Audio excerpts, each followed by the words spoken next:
নবী করিম সাল্লাল্লাহু আলাইহি সাল্লাম বলেছেন, কোন মুসলমানের জীবনে যদি কোনো মুসিবত আসে, কোনো বিপদ আসে, কোনো সমস্যা আসে, সঙ্গে সঙ্গে সে যদি ইন্না লিল্লাহি ওয়া ইন্না ইলাইহি রাজিউন পড়ে এবং আরেকটা দোয়া পড়ে, আল্লাহুম্মা জুরনি ফি মুসিবাতি ওয়াখলুফ লি খায়রাম মিনহা, আল্লাহ আমার যে বিপদ হয়েছে এই বিপদের বিপরীতে এর বিনিময়ে আপনি আমাকে সওয়াব দিয়েন, বিনিময় দিয়েন, এবং বিপদে আমার যে ক্ষতি হলো আপনি এর চাইতে ভালো কিছু দিয়ে আমাকে পোষায় দিয়েন।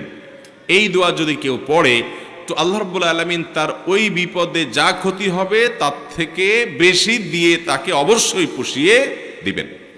উম্মে সালামা রাদিয়াল্লাহু তাআলা আনহা, নবী করিম সাল্লাল্লাহু আলাইহি সাল্লামের স্ত্রী, তিনি বলেন যে আমি নবী করিম সাল্লাল্লাহু আলাইহি সাল্লামকে কিভাবে পেয়েছি তোমরা জানো?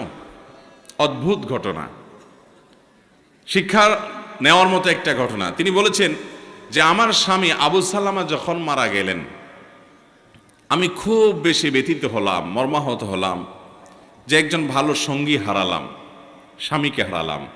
তো আল্লাহর কাছে আমি কেঁদে কেটে নবী সাল্লাল্লাহু আলাইহি সাল্লামের সেখানে এই দোয়াটা পড়েছি, আল্লাহুম্মা জুরনি ফি মুসিবাতি, আল্লাহ আমার মুসিবত এবং বিপদে আপনি আমাকে বিনিময় দিয়েন, বিপদ যে হলো এর বিনিময়ে আপনি আমাকে দিয়েন, ওয়াখলুফ লি খায়রাম মিনহা, এবং এই বিপদে আমার যা ক্ষতি হলো, আমি যে হারালাম স্বামীকে, তার চাইতে বেটার কিছু আমাকে দিয়েন।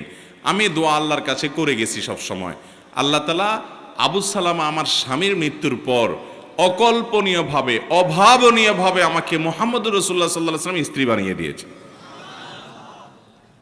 আবু সালামাকে হারিয়ে তার চাইতে বেটারটা পাইছেন না, পান নাই?